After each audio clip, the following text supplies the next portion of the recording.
incorporate modern technology meaningfully into lessons to enhance the student learning and prepare them for a future in our tech-driven world.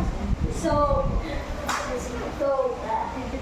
in this module, we're taking on how the technological advancement affected our classroom, which is commonly known as the 21st century classroom. So instead of using like a chalkboard or Manila paper during discussion, we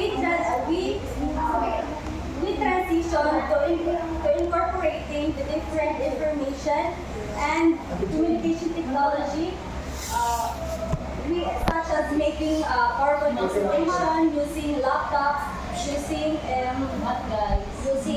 a projector. So iba na yung dati kaysa ngayon na kung saan dati ay gumagamit lang ng mga Manila paper. Hindi na katulad ngayon, madalang na lang gumamit ng mga Manila paper kasi may technology na kung saan mas napapadali ang pagtuturo na isang teacher. Now let's proceed with the discussion of emerging curriculum of the 21st century learners. So these are the recent factors that molds curriculum of the 21st century. So first is globalization of economics and independence of international markets. So it urged teachers to abandon using a spoon-feeding methodology. It is because education is undergoing constant changes. It is because of the impact of globalization. The effects of globalization in education is bringing fast improvement to the communication technology, and also we're seeing changes in a system or educational system all over the world. So next is increased concern and action about environmental degradation, water and energy shortages, global warming, pandemic like HIV or Ebola. So the solution of these global issues are the participation of every citizen. Teacher needs to build an awareness about this global issue to his or her student in order na yung kanyang mga estudyante ay malaman kung what is the importance of personally taking social action. Global learning encourages awareness and also critical thinking about this issue. So third is nation competing for power block, thus generating conflict but gives opportunity to build alliances and cooperation. So alliances with the first world countries also allow developing countries like the Philippines to receive foreign aid for education, and this can play a vital role and improve educational quality. So next is increased global migration and opportunities for working overseas. So due to lack of opportunity in a specific country, many people migrating abroad when it comes to education. That's why our fellow Filipinos studying in abroad because they see an opportunity waiting for them. Kung kaya't maraming mga fellow Filipino na ikuha natin ay nag-aaral sa ibang bansa. Kasi doon mas maraming opportunity kaysa sa ating bansa. Next is sciences and technological revolution. So, since the technology nowadays is a big help when it comes to education, moreover, the curriculum will be also implemented if there's a half of technology. So, alam naman natin na malaki ang importansya ng technology when it comes to education. So alam naman natin yun kasi nga mas napapadali nito yung ating pag-aaral bilang isang estudyante. And also sa teacher, upang mas mapalawak at mas maging kaya yung kanyang pagtuturo gamit ang technology.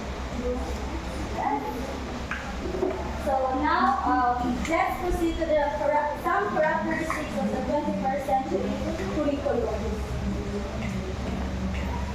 So provide appropriate knowledge, skills, and value domains that it means the curriculum should help the student when they are ready to face the choosing path o kung ano yung kanilang kung ano yung kakaharapin nila in the future, lalo na sa kanilang career.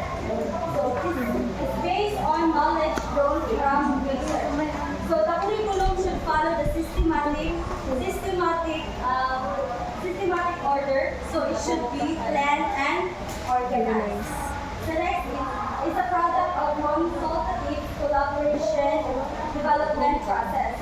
So it is an active learning environment where students are engaged actively using the materials that consider their strengths and weaknesses and prepared learning style. So there is a collaboration and cooperation that promotes the student-centered environment.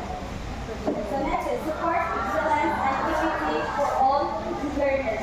So the curriculum should cover all types of learners to support excellence and equity to them. The next is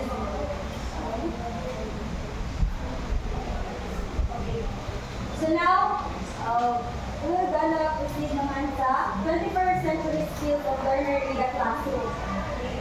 So from the standpoint of the Singapore Ministry of Education, such cluster of competencies or skills are seen in three nutshell.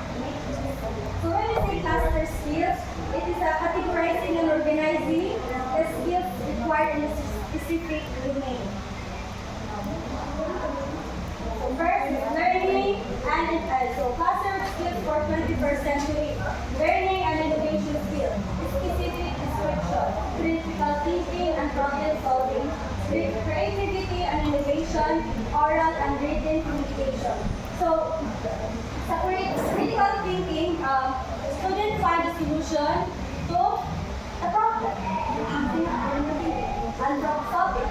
Then, creativity and innovation. The student will be creative with their work, or think an original to have a good result of their own work. So the oral and written communication naman is meaning working with talking to others, have a better understanding kasi nga communication, oral and written communication. The next is knowledge, information, media, and technology and industry.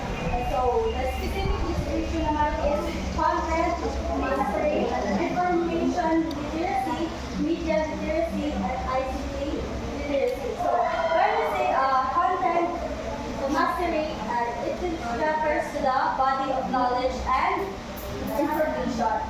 In the information literacy naman, student will understand the facts and figures and of course the data. And media literacy naman, so means the student understand the method and outlet information. And of course, ICT literacy also understand, also the student will understand the information sa katong mga reliable. Reading sa yung ICT. Nasa galit? So next, slide next, the specific description is flexibility and adaptability, initiative and self-direction, teamwork and collaboration, leader and responsibility. So when we say flexibility and adaptability, it is important qualities that every learners and must possess. The idea one can be changed quickly and adapt changes and able to adjust inside a classroom setting. So sa initiative and self-direction naman,